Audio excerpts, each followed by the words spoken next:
Tenth science class 10 science के अंतर्गत chapter 3 है। इसमें धातु और अधातुओं के भौतिक तथा रासायनिक लक्षणों का अध्ययन किया हमने।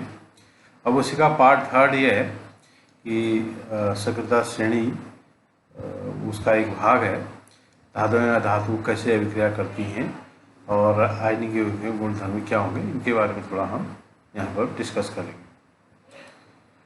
ठीक है, चलिए देखिए। सक्रियता श्रेणी जो एक्टिविटी सीरीज होती है, धातुओं की क्रियाशीलता को अवरोही क्रम में व्यवस्थित करने पर जो सूची या जो श्रेणी प्राप्त होती है उसे सक्रियता श्रेणी कहते हैं। सक्रियता श्रेणी क्या है? एक धातु की जो क्रियाशीलता है, जैसे यहाँ पर आप देख रहे हैं ना, बहुत सारे धातु के नाम लिखे, potassium, sodium, calcium, magnesium, aluminium, zinc, iron, lead, hydrogen, copper, mercury, silver, gold.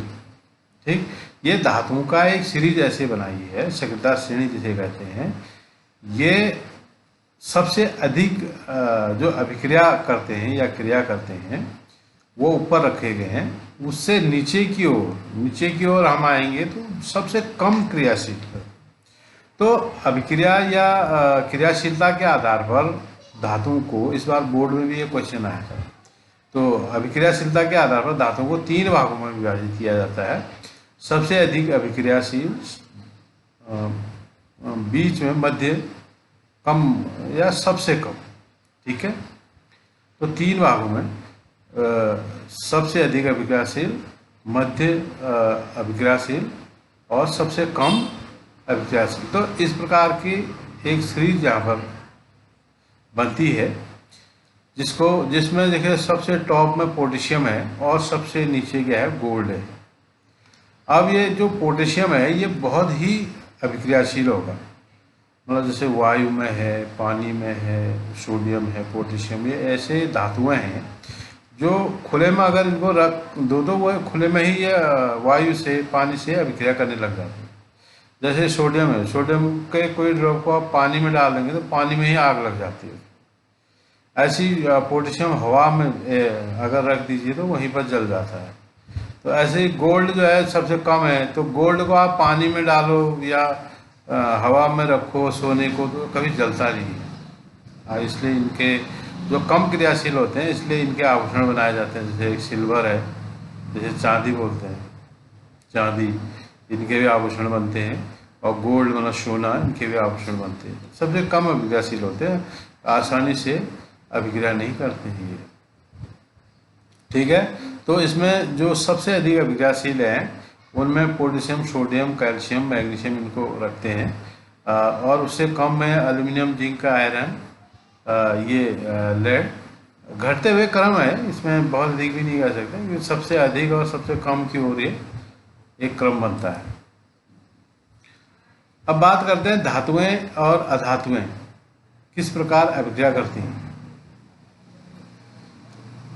संयोजकता कोष आपने कक्षा 9 में पढ़ा होगा। कक्षा 9 में संयोजकता कोष जो है, पहले कोष में कितने भरे जाते हैं? के में, एल में, एम में, एन में। आप यहाँ पर देख सकते हैं के कोष हमेशा 2 का होता है, एल कोष हमेशा 8 का होता है और एम कोष 2, 8, 18, 2n² एक नियम आपको बताया था, आपने सुना होगा। 2n² नंबर ऑफ ऑर्बिट के अनुसार निकलता है। अभी हम इस पर ज़्यादा नहीं जाते हैं। अभी हम बात करते हैं धातुएं तथा अधातुएं किस प्रकार अभिक्रिया करती हैं। धातुएं संयोजकता कोष पूर्ण होने के कारण उत्कृष्ट गैसों की जो रासायनिक अभिक्रियाएं हैं बहुत कम होती हैं।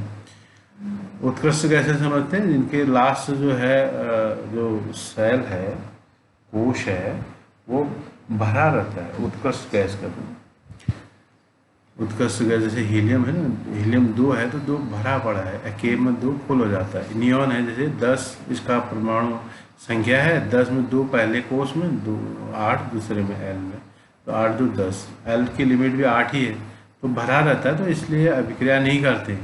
इनको इसलिए बोलते हैं उत्कृष्ट गैस, या इनको अभिक्रिया रहित भी बोल सकते हो।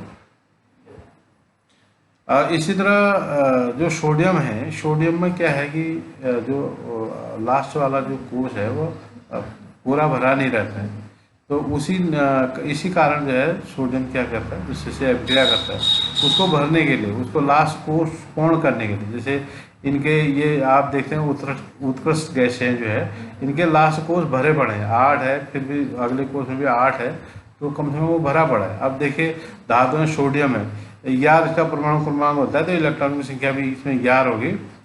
तो इसका पहला कोष 2 है, दूसरे में में 8 है और तीसरे में 1 है, जबकि इसकी लिमिट जो है 8 तक भर सकते हैं, 8 तक भर सकते हैं। तो या तो ये दूसरे को देगा या दूसरे 8 साथ देगा, तो साथ लेने में बहुत एनर्जी चाहिए, इसलिए ये एक जो इलेक्ट्रॉन है वो दूसरे को देगा।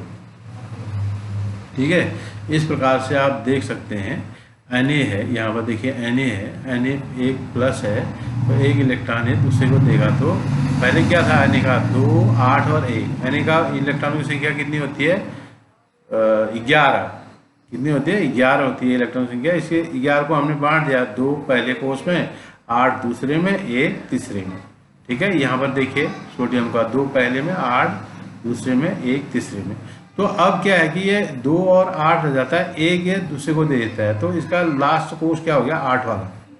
ठीक है, इस तरह से यहाँ पर देख सकते हैं।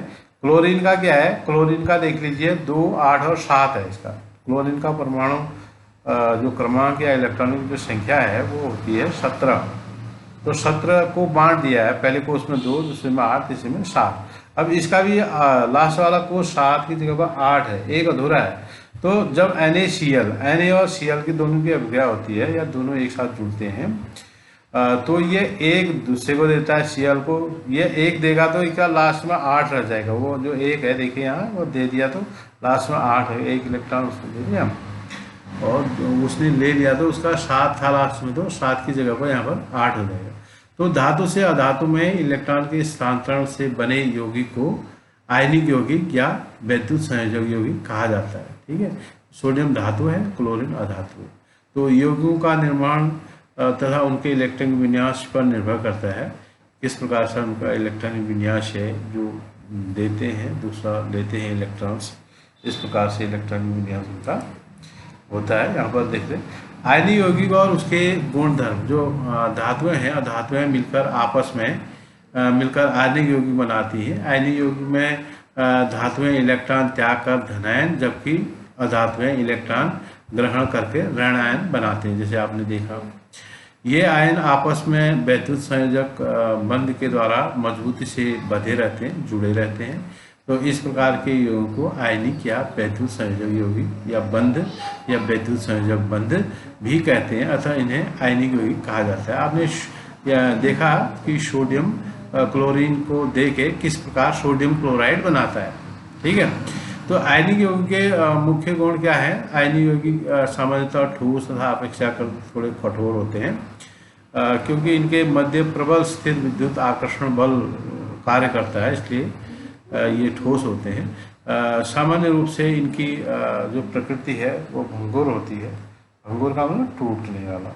ठीक है, थोड़े से दबाव में टूट जाते हैं। तो आयनिक यौगिक का जो गलनांक और क्वथनांक बहुत अधिक होता है, क्योंकि ये मजबूत विद्युत वाहक बल के द्वारा एक दूसरे से जुड़े रहते हैं। और इसके अलावा विद्युत संयोजक यौगिक सामान्यतः जल में घुलनशील था। जो कैरोसिन पेट्रोल है, इसमें विलायकों में अभिलय होते हैं। और ठोस अवस्था में आयनिक यौगिक विद्युत का चालन नहीं करते, क्योंकि ठोस अवस्था में दृढ़ संरचना के कारण आयनों की गति संभव नहीं होती है। इसलिए आयनों की गति के लिए द्रव अवस्था ही चाहिए, परंतु आयनिक यौगिक गलित अवस्था में विद्युत का चालन भी करते हैं। विद्युत का चालन में उसमें आयनिक यौगिक में अगर करंट होगा तो वो इधर से उधर जा सकता है, इस प्रकार से। तो इनका आप अध्ययन कर सकते हैं। सोडियम का एक उदाहरण यहाँ दिया है, मैग्नीशियम का भी दिया है। मैग्नीशियम क्लोराइड यहाँ पर बना रहा है, देखो मैग्नीशियम MgCl2। Mg का क्या होता है, लास्ट में ये 2 इलेक्ट्रॉन 2A2 बार इसका इलेक्ट्रॉन होते हैं, तो 2 8 है, 2 ये दूसरे को देता है लास्ट वाला।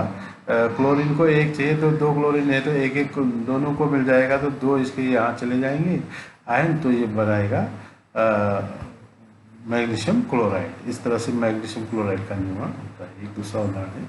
ठीक है, याद कीजिए।